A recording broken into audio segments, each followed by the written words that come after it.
Salve, benvenuti a questo quarto video sul business management, business administration e management dedicato al mondo dell'arte e al mondo dell'artigianato. In questo quarto video cercheremo di andare a analizzare quello che è l'ultimo punto del nostro piano, che è la parte finanziaria.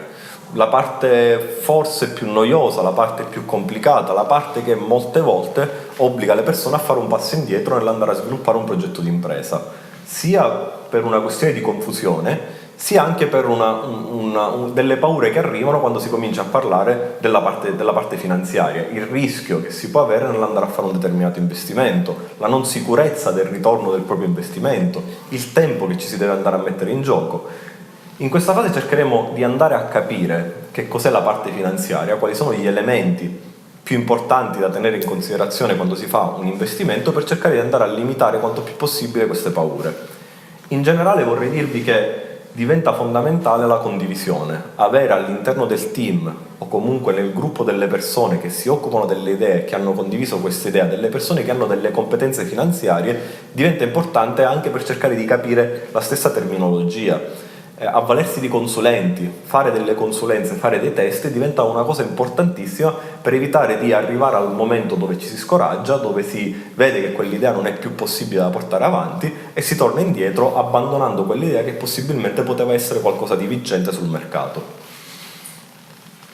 Parliamo della parte finanziaria.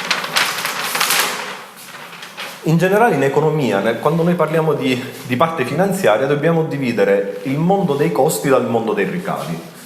Per una facilità di ragionamento noi li chiameremo entrate ed uscite. Le entrate sono tutto il denaro che noi riceviamo dalla nostra attività, quindi per la vendita, per le sponsorizzazioni che abbiamo, in generale tutto il denaro che entra all'interno della nostra organizzazione. Le uscite sono tutti i costi, quindi tutto il denaro che va fuori.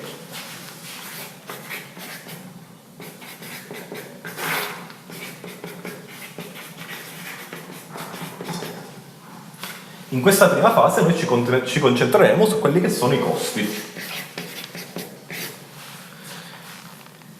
I costi fondamentalmente vengono divisi in due mondi separati.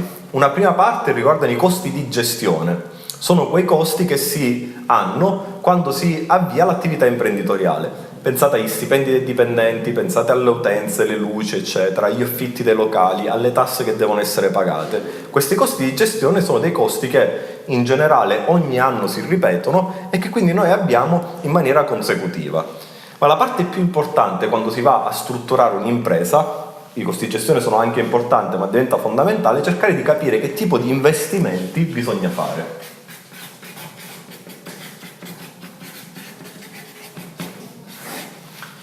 Gli investimenti rappresentano quei costi di medio-lungo periodo che ci permettono di sviluppare la nostra idea di impresa e si chiamano anche costi di struttura, nel senso che ci danno la possibilità di andare a strutturare tutta quella che è l'organizzazione della nostra impresa.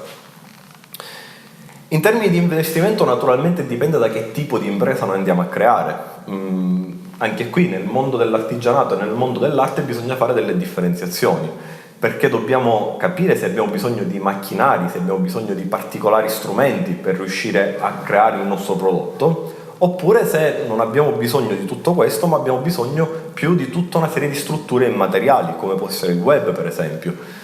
Diciamo che in alcune idee imprenditoriali i macchinari sono rappresentati da macchine che tagliano, cuciono o fanno delle cose. In altre strutture imprenditoriali siamo nel mondo virtuale, quindi ci avvaliamo soltanto ad esempio del web. Tenete questa distinzione ad esempio per concepire la differenza fra quello che è la produzione e la vendita di un prodotto di artigianato o la produzione e la vendita di un prodotto artistico. In termini di investimenti, qua diventa fondamentale riuscire a capire nelle fasi iniziali di che tipo di investimenti noi abbiamo bisogno per la cosiddetta fase di start-up.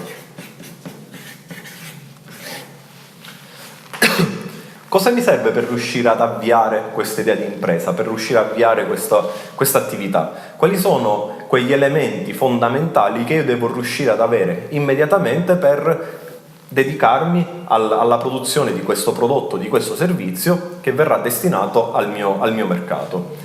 Nelle fasi di start-up noi dobbiamo andare ad identificare quali sono tutta una serie di costi strutturali, quindi i costi più importanti, le cose che costano di più, da tutta una serie di altri costi che sono accessori, cioè che servono per mantenere questi costi un po' più grandi. Immaginiamo, per semplificare, allo spazio di cui noi abbiamo bisogno per andare a sviluppare quest'idea. Abbiamo bisogno di uno spazio dove fare dei lavori, dove trasformare la materia prima, dove fare degli elaborati, dove dipingere, dove scolpire? Oppure non abbiamo bisogno di tutto questo perché ci servono soltanto dei canali di vendita? Questo è un primo punto da tenere in considerazione. Se abbiamo bisogno di questi spazi, allora un investimento importante sarà o l'affitto o l'acquisto di questi locali.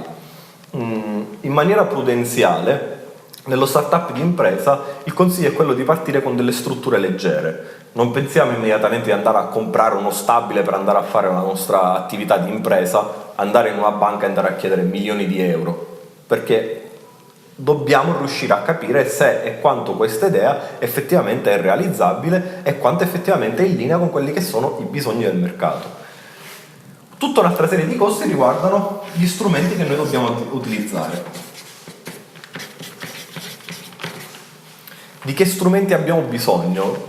Se siamo artigiani o se siamo artisti, pensiamo allo strumento tipico del nostro lavoro, tutti quelli che è la strumentazione che ci serve per andare a creare il nostro prodotto, oppure quegli strumenti che indirettamente servono per la promozione e la commercializzazione del nostro prodotto. Pensiamo ai computer, pensiamo ai telefoni, pensiamo a tutti quegli accessori, per esempio di informatica, che ci possono servire e che sono fondamentali per far partire la nostra attività imprenditoriale.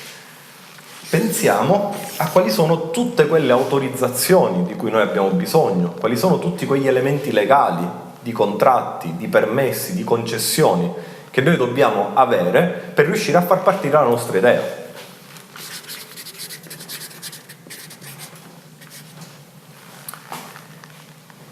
Infine, altro elemento importante, pensiamo a quelle che sono tutte le consulenze esterne di cui noi ci dobbiamo avvalere per cercare di lanciare quest'idea, le consulenze fiscali, le consulenze amministrative, tutto quello che riguarda l'ambito della legge, perché la nostra impresa possa nascere e possa essere condotta durante il corso degli anni.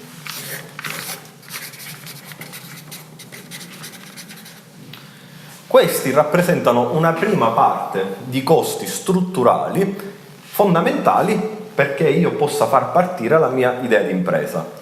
Naturalmente non sono soltanto questo, perché vi ripeto che a seconda della tipologia di impresa che noi sviluppiamo ci saranno tutta una serie di costi specifici. Se io sono un fotografo avrò bisogno della macchina fotografica, del cavalletto, delle luci, dell'impianto audio.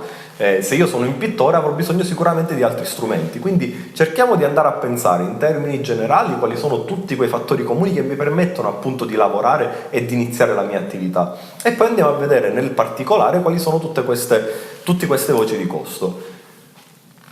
Tutte queste voci di costo che abbiamo identificato devono essere identificati proprio in termini monetari, cioè noi dobbiamo capire quanto ci costa riuscire ad avere tutti questi strumenti di cui noi abbiamo bisogno, quanto ci costa l'affitto dei locali, quanto ci costa acquistare o affittare dell'attrezzatura, quanto ci costa tutta la parte legale, quindi i contratti, la registrazione di un marchio, la registrazione dell'impresa e tutte quelle che sono le consulenze esterne per il mio commercialista, avvocati eccetera. Questi li dobbiamo delineare, stiamo parlando della parte finanziaria, li dobbiamo delineare proprio in termini di denaro, cioè dobbiamo quantificare, mettere un numero alla fine per andare a identificare quanto ci costa tutto questo. Parallelamente ci saranno tutta una serie di costi di gestione, cioè dei costi che noi avremo ogni anno e che si ripeteranno per far sì che la nostra impresa possa continuare. Pensiamo alle collaborazioni, se noi abbiamo bisogno di persone che lavorano per noi, che portano avanti questa idea di impresa, al nostro stipendio. Quando noi iniziamo questa idea di impresa dobbiamo anche valutare il nostro tempo come una voce di costo, cioè quanto costa il mio tempo che io spendo all'interno di questa attività imprenditoriale. Questa diventa un'altra voce di costo che riguarda le risorse umane. Le risorse umane possono essere, anche qui, a seconda della tipologia di impresa, 1 o 1000. Dipende proprio da quello che dobbiamo andare a fare, dipende da dove vogliamo partire e quanto vogliamo crescere, dipende quanto ci vogliamo allargare sul territorio. Sono tutta una serie di variabili che devono essere testate, preventivate all'inizio, ma che devono essere testate sul campo. Sicuramente una prima voce di costo che dovete inserire nelle risorse umane siete voi stessi. Cioè, capite quanto costa il vostro lavoro, quanto verrebbe pagato il vostro lavoro all'interno delle altre realtà, e anche questa diventa un'altra voce di costo che voi dovete andare a inserire. Lavorando un tot di ore al giorno per tot i giorni al mese, io vado a creare una voce di costo mensile che poi mi viene ripartita per tutto l'anno. Di cosa ho bisogno io per andare a creare il mio prodotto? Se noi pensiamo all'artigianato, il legno, il ferro, i colori, tutte queste sono tutte materie prime che io acquisto, sono costi di gestione perché io le acquisto sempre e che mi permettono di andare a creare questo mio prodotto finale.